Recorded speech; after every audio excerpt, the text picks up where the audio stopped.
Hey guys, তো আমরা train থেকে নেমে গেছি। এখন হেঁটে হেঁটে আমরা স্টেশনের বাইরে যাচ্ছি। তো এখন আমরা পার্কিং দিকে আছি, কারণ আমরা এখন গাড়ির দিকে যাচ্ছি। আর এই যে আমাদের গাড়ি, যখন আমাদের লাগেজগুলো তোলা হচ্ছে, আর আমরা এই গাড়ি করে চলে যাব দার্জিলিং।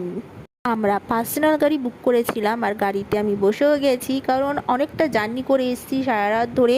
তার জন্য আমরা পার্সোনাল গাড়ি বুক করেছিলাম, যাতে আমরা আরামসে দার্জিলিংয়ের দিকে রওনা দিতে পারি। আর গাইজ, আমি খুবই এক্সাইটিং ছিলাম, বুঝতেই পারছো আমাকে দেখে।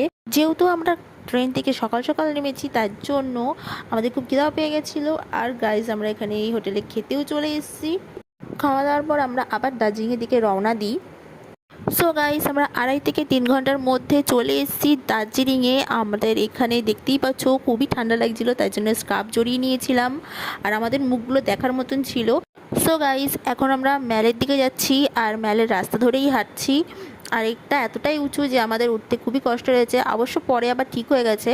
আর আমরা ম্যালের পাশেই হোটেল নিয়েছিলাম, যেখানে রুম আমরা বুক করেছিলাম। হোটেলে আসার পর প্রথমত আমরা সব ডকুমেন্টস কমপ্লিট করে পেমেন্ট করে আমরা রুমের দিকে যাচ্ছি। তো গাইস, চলে এসেছি আমাদের রুমে। তো এই যে আমাদের রুম, পুরোটা ঘুরিয়ে আমি তোমাদের দেখাচ্ছি।